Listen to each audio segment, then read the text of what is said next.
नमस्कार। Exam happy by Jharkhand channel में आपका स्वागत है। तो दोस्तों बताते चले, झारखंड में आकलन परीक्षा का आगाज हो चुका है। आपकी परीक्षा जो है 30 जुलाई को होने वाली है। आप सभी 30 जुलाई की तैयारी के लिए हमारे चैनल को सब्सक्राइब कर लेंगे और इस चैनल पर नए हैं तो चैनल को सब्सक्राइब करने के बाद इस चैनल पर आपको आकलन परीक्षा का पूरा सब्जेक्ट का जेसीईआरटी टेक्स्ट बुक का नोट्स और पीडीएफ बना हुआ तैयार है। तो आप इसका नोट्स और सारे रिकॉर्डेड वीडियो को जरूर देख लीजिएगा। तो आपको बताते चले, यदि आप अभी आकलन परीक्षा में 101% सफलता प्राप्त करना चाहते हैं तो आपके लिए यहाँ पर क्रैश कोर्स का आज से शुभारंभ कर दिया गया है, यानी सफलता सीरीज की शुरुआत की गई है। तो सफलता सीरीज में यदि आप जुड़ते हैं तो आपको यहाँ पर वैसे ही प्रश्न मिलते हैं जो आपके आकलन परीक्षा में आने वाले हैं और वही प्रश्न आपके आकलन परीक्षा में आएंगे भी। तो आप उन सभी प्रश्नों को एक बार यहाँ पर टेस्ट सीरीज के माध्यम से अवश्य बना लेंगे, जिसकी कीमत रखी गई है। इस सफलता सीरीज में जुड़ने की कीमत जो है मात्र 251 रखी गई है। तो आप 251 रुपये से मोह ममता नहीं रखेंगे और आप वीडियो देखने के बाद अभी के अभी 251 रुपये में जुड़ करके इन सारे प्रश्नों को टेस्ट सीरीज में भाग लेना जरूर सुलभ कीजिएगा। और टेस्ट सीरीज में ज्वाइन करने के बाद आप अपनी प्रतिभा को देख सकते हैं कि आप कितना है। बहुत से लोग जुड़े हुए हैं, आप भी जुड़िए और अभी जुड़िए सिर्फ और सिर्फ 251 में। और फुल कंप्लीट कोर्स जिसमें सारे नोट्स, पीडीएफ और वीडियो भी मिलेंगे, वो आपको यहाँ पर 400 रुपये में हो जाते हैं। तो यदि आपको सिर्फ क्रैश कोर्स में जुड़ना है तो 251 रुपये और यहाँ पर पूरे नोट्स लेकर के साथ में पढ़ने हैं तो आपके लिए यहाँ पर मिल रहे हैं 400 रुपये में। और सिर्फ नोट्स और पीडीएफ लेना है तो यहाँ पर प्रत्येक विषय का नोट्स आपको 30 रुपये में मिल जाएगा। तो आप इसमें से जो भी चीज़ आपको अच्छा लगता है जरूर परचेज कर लीजिएगा, क्योंकि टेक्स्ट बुक पर आधारित बना हुआ है, आपका चैप्टर वाइज बना हुआ है और साथ ही साथ हाथ से लिखा हुआ है, जो कि कहीं भी उपलब्ध नहीं है। यदि आप बाजारू किताब लेकर के पढ़ रहे हैं तो आप कहीं ना कहीं धोखा खा रहे हैं। इसलिए आप अभी से हाथ से लिखा हुआ नोट्स और अपने टेक्स्ट बुक का एक बार जरूर मिलान करके पढ़ लीजिएगा। तो चलिए चलते हैं। क ध्वनि का उच्चारण स्थान बताएं। उड़ीसा आकलन परीक्षा 2018 का आया हुआ प्रश्न है। मूर्धा होगा, दंत होगा, कंठ होगा या ओष्ठ होगा। ठीक है मेरे प्यारे शिक्षक बंधु, अभी तक यहाँ पर सारे राज्यों के आकलन परीक्षा का हल प्रश्न पत्र आपको करवाया जा रहा है, जो सब्जेक्ट का नोट्स और पीडीएफ कंप्लीट हो गया है। हिंदी का नोट्स और पीडीएफ सारे कंप्लीट है। आप यहाँ पर अगर सिर्फ हिंदी की ही तैयारी करना चाहते हैं तो 100 रुपये में हिंदी का नोट्स और पीडीएफ परचेज कर लीजिएगा। और यहाँ पर हिंदी से सभी राज्यों में आए हुए प्रश्नों का भी आपका यहाँ पर 16 प्रश्न पत्र दिया जा रहा है और साथ में सारे नोट्स और पीडीएफ आपको बन गए हैं। तो आप परचेज करके सिर्फ हिंदी पढ़ना चाहते हैं तो पढ़ सकते हैं, नहीं तो सारे सब्जेक्ट की तैयारी आपको करवाई जा रही है। और वो भी यहाँ पर टॉपिक वाइज करवाया जा रहा है, साथ में पाठ्यक्रम पर आधारित, और उसके साथ में यहाँ पर जो है आपको सारे राज्यों के आकलन परीक्षा का भी प्रश्न दिया जा रहा है। ठीक है, जो नहीं जुड़े होंगे जुड़ जाइएगा। ठीक है, क ध्वनि का उच्चारण स्थान बताइए क्या होगा। कंठ होगा, तालु होगा, मूर्धा होगा, दंत होगा या ओष्ठ होगा। ठीक है, क ध्वनि मतलब क से लेकर के अंग तक की ध्वनि। ठीक है, तो क ख ग घ अंग सभी ध्वनियां। तो क ध्वनि का उच्चारण स्थान क और क से होता है देखिए कंठ, यानी क का भी उच्चारण स्थान कंठ, ख का भी उच्चारण स्थान कंठ, ग का भी उच्चारण स्थान कंठ, घ का भी उच्चारण स्थान कंठ और अंग का भी उच्चारण स्थान कंठ होगा। ठीक है, तो क ध्वनि का उच्चारण स्थान कंठ होता है।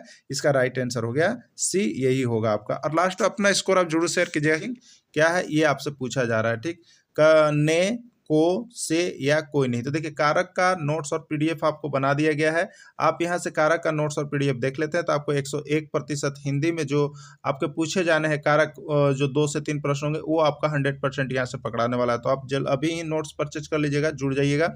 तो देखिए कर्ता का चिन्ह होता है ने, कर्म का चिन्ह होता है को और करण का चिन्ह होता है से। ठीक है, तो कर्ता ने कर्म को करण से, यानी इसका राइट आंसर से होगा, यानी सी चला जाएगा। भाव समास का उदाहरण है, अव्ययी भाव समास का उदाहरण है। इसमें कौन जो है अव्ययी भाव समास का उदाहरण है। ठीक है, तो देखिए त्रिनेत्र है, चौराहा है, माता पिता है या कोई नहीं है ना। तो अव्ययी भाव समास का उदाहरण कौन है। तो देखिए अव्ययी भाव समास में यथा से जुड़ी हुई चीजें, ठीक है, यथा से जुड़ी हुई चीजें जो भी आ जाएगी तो आप याद रखिएगा। और यही प्रश्न बार बार छपता है। तो यथा से हो गया यथाशक्ति, यथा संभव, यथा समयाभाव, यथा व्यक्ति।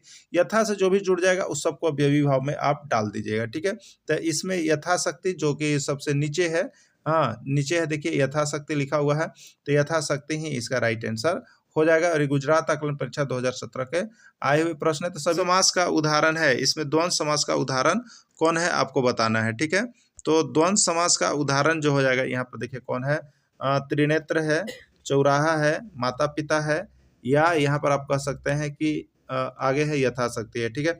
अब देखिए तो त्रिनेत्र मतलब क्या होगा, द्वंद्व। त्रिनेत्र मतलब हो गया यहाँ पर 3 नेत्र। देखिए द्वंद्व का मतलब होता है लड़ाई झगड़ा होना, क्या होना, लड़ाई झगड़ा बीच में चलते रहना, ठीक है। यानी एक दूसरे लड़ाई झगड़ा कब होगा, जब एक दूसरे, एगो बोलेगा बाएं तो एगो बोलेगा दाएं, इस खींचातानी में लड़ाई होता है एगो, ठीक है। तो उल्टा होगा, तो अब इसमें आप उल्टा वाला अर्थ देख रहे होंगे, एक ही है माता पिता, ठीक है। तो हम लोग क्या करते हैं, माता ना, और उसका उल्टा क्या होता है, पिता। अब बीच में देखिए ये योजक चिन्ह होगा, इसमें छूटा हुआ है, यहाँ पर योजक चिन्ह होना चाहिए था। तो माता पिता जो हो गया, ये जो है आपका यहाँ पर द्वंद्व समास का उदाहरण है। तो एक दूसरे का विपरीत शब्द अर्थ वाले जो भी समास रहेंगे वो द्वंद्व समास में चले जाएंगे, ठीक है। अगला देखिएगा यहाँ पर, प ध्वनि का उच्चारण स्थान बताएं। प ध्वनि का उच्चारण स्थान क्या होगा।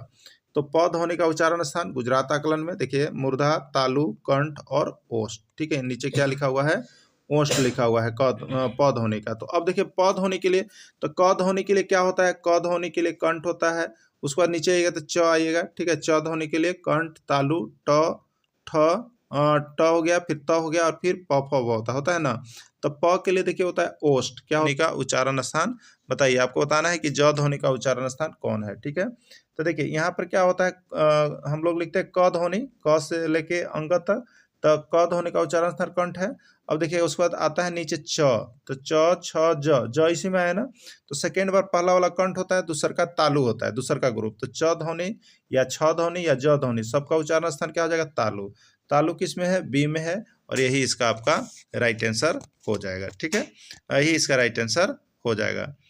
बहुब्रीहि समास का उदाहरण है, बहुब्रीहि समास का उदाहरण कौन सा आपको बताना है, त्रिनेत्र, चौराहा, माता पिता या यथाशक्ति, कौन है। तो देखिए बहुब्रीहि समास में क्या होता है, तो बहुब्रीहि समास का मतलब है जिसका विशेष अर्थ निकलता है। तो इससे त्रिनेत्र देखिएगा, 3 नेत्रों का समाहार हो रहा है, और इन्हीं को हम लोग कहते हैं क्या चीज, शंकर भगवान कहते हैं विशेष अर्थ।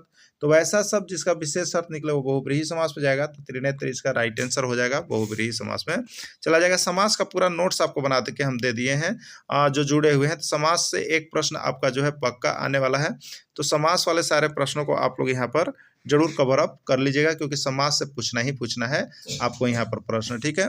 देखिए अगला है, कर्ता कारक का विभक्ति चिन्ह है ने, कर्म, करण, कोई नहीं, ठीक है।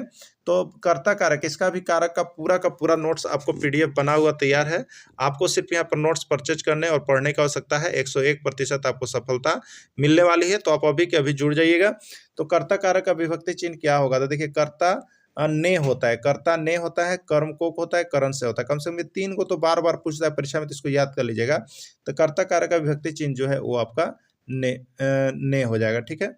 चलिए अगला है यहाँ पर, कर्म कारक का विभक्ति चिन्ह है, गुजरात आकलन परीक्षा में पूछा गया है। कर्म कारक का विभक्ति चिन्ह है ने, को, से, कोई नहीं, ठीक है। तो क्या होता है, कर्ता का विभक्ति चिन्ह ने होता है और कर्म का विभक्ति चिन्ह को होता है। तो कर्ता ने कर्म को होता है, तो यहाँ पर को हो गया, और यही इसका क्या हो गया, राइट आंसर हो गया, ठीक है। हाथ का खेल होना मुहावरा का क्या अर्थ है, आपको बताना है कि बाएं हाथ का खेल होना मुहावरा का अर्थ क्या है, ठीक है। भारी भरकम होना, भारी काम होना, आसान काम, असंभव काम, और नीचे ऑप्शन है डी में कोई नहीं, क्या होगा, ठीक है। तो कभी कभी हम लोग सुनते हैं कि अरे यार ये तो हमारे बाएं हाथ के खेल हो, ये हमारे बाएं हाथ के खेल हो, मैंने आसान काम है, सरल काम है, तुरंत कर देबो एकरा, ऐसे बोलते हैं सब। बाएं हाथ के काम हो को हम तुरंत कर देबो बोलते हैं ना।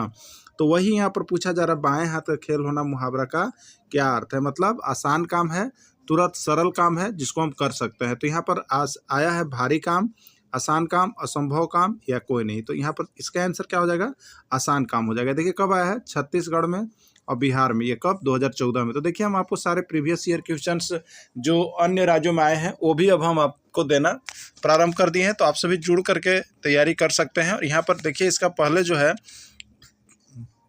नोट्स आपको दे दिया गया है, तो आप सभी नोट्स भी इसका अवश्य बना लीजिएगा, ठीक है। इसका राइट आंसर देखिए नीचे दिया हुआ है, आंसर बी है, ठीक है, आसान काम। चलिए अगला देखिएगा, यहाँ पर सबका नोट्स आप परचेज कर सकते हैं, यहाँ से खरीद सकते हैं। सिर्फ हमारा मोबाइल नंबर उठाइए और तुरंत रिंग कर डालिए, आपको नोट्स, पीडीएफ, वीडियो सारा चीज़ आपको मिल जाएगा। आप यहाँ से तैयारी कीजिए, 101% सफलता आपका निश्चित है यहाँ पर, ठीक है। बस जुड़ने की जरूरी है आपको। क्या रमेश पुस्तक पढ़ता है, यह किस प्रकार का वाक्य है, ठीक है। नकारात्मक, प्रश्नवाचक, आदेश सूचक या स्वीकारात्मक, किस प्रकार का वाक्य है। तो देखिए सबसे पहले हम लोग जानते हैं कि क्या कब, कौन, कैसे, ये सभी प्रश्नवाचक शब्द है। ठीक है, तो जिस किसी वाक्य में प्रश्नवाचक शब्द लग गया तो उस वाक्य का नाम होगा प्रश्नवाचक वाक्य। और लास्ट में एक चीज़ और जानते हैं हम लोग, ये हसुआ छाप देखिएगा, हसुआ घास काटे वाला हसुआ देखते हैं ना, ऐसे जा करके ऐसे रहता है, ऐसे हाथ पकड़ते हैं डंटर से और एक काटने वाला होता है, तो ये हसुआ छाप जहाँ लग जाएगा तो प्रश्नवाचक वाक्य हो जाएगा। क्या हो जाएगा? प्रश्नवाचक वाक्य। तो देखिए ये पूरा वाक्य है, क्या रमेश पुस्तक पढ़ता है, और इसके बाद देखिए यहाँ पर प्रश्नवाचक चिन्ह लगा हुआ है। ठीक है, तो ये प्रश्नवाचक वाक्य में जाएगा। गुजरात आकलन 2014 का ये प्रश्न आया हुआ है। अगला प्रश्न है आपका, संस्कृत की लिपि है, संस्कृत की लिपि है, संस्कृत की कौन सी लिपि आपको बताना है? रोमन, बंगाली, नेपाली, देवनागरी, कौन सी लिपि है संस्कृत की आपको बताना है। ठीक है, तो देखिए संस्कृत की जो लिपि होती है वो होती है संस्कृत, और यहाँ पर देखिए हिंदी, ये दोनों करके बहुत ज़्यादा आता है। तो संस्कृत हो या हिंदी हो, दोनों का ही क्या होता है लिपि? देवनागरी होता है। क्या होता है?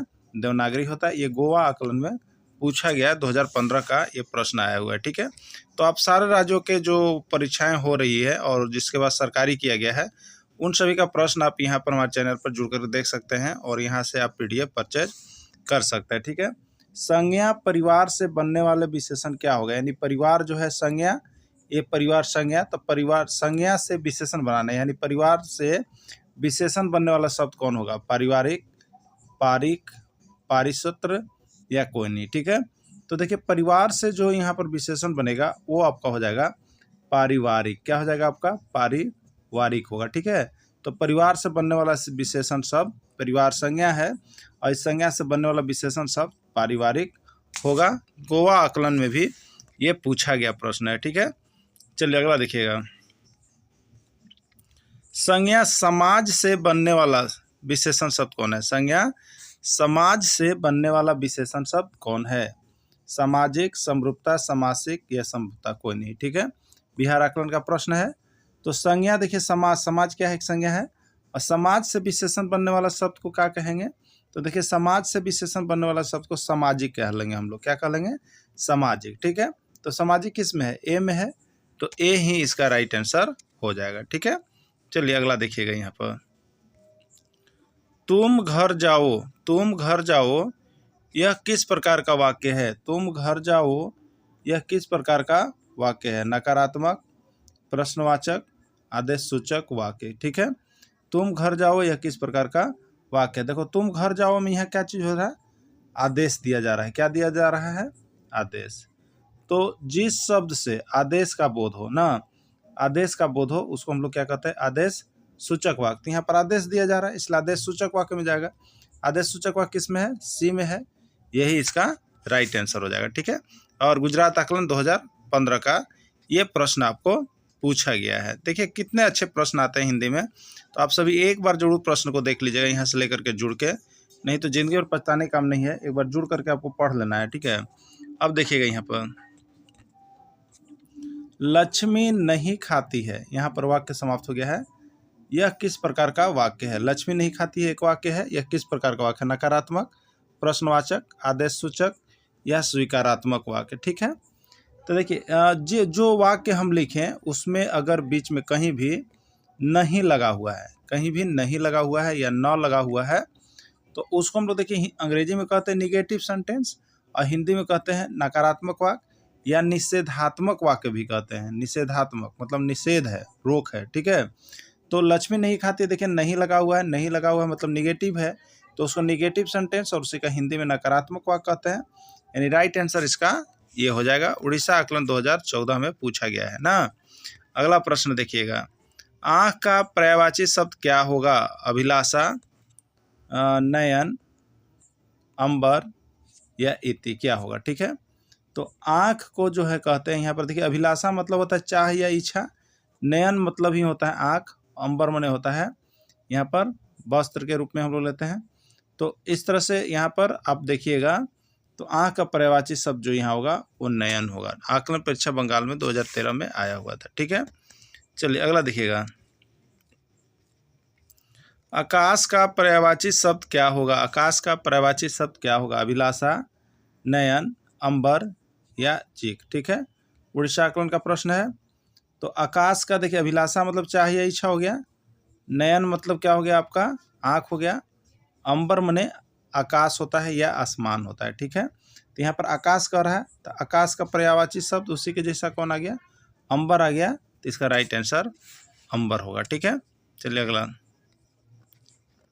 इच्छा का पर्यायवाची शब्द क्या होगा, देखिए आ ही गया, बिहार आकलन 2013 में आया था। इच्छा का पर्यायवाची शब्द क्या होगा, अभिलाषा, नयन, अंबर या इति, ठीक है। तो इच्छा मतलब अभिलाषा, चाह, मनोकामना होता है। तो इच्छा का यहाँ जो पर्यायवाची शब्द है वो आपका अभिलाषा है, दूसरा और कोई नहीं होगा, ठीक है। चलिए अगला देखिएगा यहाँ पे, अर्थ का विलोम शब्द क्या होगा, अर्थ का विलोम शब्द क्या होगा, गुजरात आकलन 2014 में आया है। अनार्थ होगा, व्यर्थ होगा, इति होगा, कोई नहीं होगा, ठीक है। तो अर्थ का जो विलोम शब्द होता है वो देखिए होता है इति, क्या होता है, इति। तो अर्थ का विलोम शब्द इति होता है, इति आपका है सी में, यानी सी इसका राइट आंसर हो जाएगा, ठीक है। चलिए अगला है, हरा साग सब्जी खाने वाले के बदले एक शब्द क्या होगा, हरा साग सब्जी खाने वाला के बदले एक शब्द क्या होगा, मांसाहारी, शाकाहारी, सर्वाहारी या कोई नहीं, ठीक है। तो जो हरा साग सब्जी खाता है उसको हम लोग कहते हैं शाकाहारी, क्या कहते हैं, शाकाहारी। तो हरा साग सब्जी खाने वाला के बदले एक शब्द लिखा जाता है शाकाहारी ना। अगला है यहाँ पे, अनुराग का विलोम शब्द क्या होगा, अनुराग का विलोम शब्द क्या होगा, अनुरागी, विरागी, विराग या कोई नहीं, ठीक है। तो अनुराग का विलोम शब्द जो होता है वो आपका देखिए हो जाता है विराग, ठीक है।